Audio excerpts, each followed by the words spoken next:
5 ways to reduce high blood pressure. Hello there, my name is Dave. I'm a pharmacist and I'm bringing this to you. Number 1, hibiscus tea. Drink 1 cup with each meal every day. And there's a roughly 7-point drop in your systolic blood pressure. You don't believe me? Look at the reference at the bottom of the screen. It's a study, baby. Number 2, ground flaxseed. Eat 30 grams a day, and after 6 months, there's a roughly 10-point drop in systolic blood pressure. Number 3, garlic. 1 to 2 cloves a day, almost a 7-point drop in systolic blood pressure. Now, keep in mind, you have to do these things every day. It's not just a one-off. You have to stick with this stuff. Number 4, fruit and vegetables. So 8 to 10 servings a day of fruit and vegetables associated with about a 7-point drop in systolic blood pressure. So what would get you there? Like a banana, an apple, a bowl of blueberries, some grapes, and then 4 servings of vegetables. You know, I'm just making stuff up there, but none of this is fake. Look at the reference at the bottom of the screen. Number 5, less salt. In other words, sodium restriction.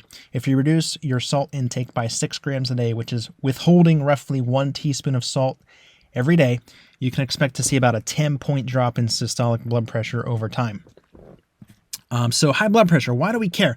It's the most common preventable risk factor for a number of diseases, most of them cardiovascular. Number 1, for instance, atrial fibrillation. If you have high blood pressure, you're 73% more likely to develop atrial fibrillation.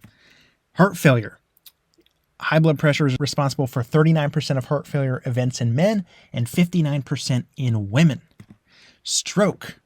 High blood pressure, responsible for 54% of strokes. Scary stuff. Coronary heart disease, which is kind of a catch-all term for diseases that deprive the heart of blood flow or oxygen. High blood pressure, responsible for approximately 47% of all coronary heart disease. And like I said, you don't believe me? I have references for all this stuff, baby. Bottom of the screen. Another one, the most important one, death. High blood pressure is estimated to cause 12.8% of all deaths. Now, most people, and when I say most, I mean actually, really, more than 50% of people with high blood pressure do not even know they have it because there are no symptoms until it's too late and you develop something worse. And for those who do know they have high blood pressure, a large percentage of those people are not being adequately treated.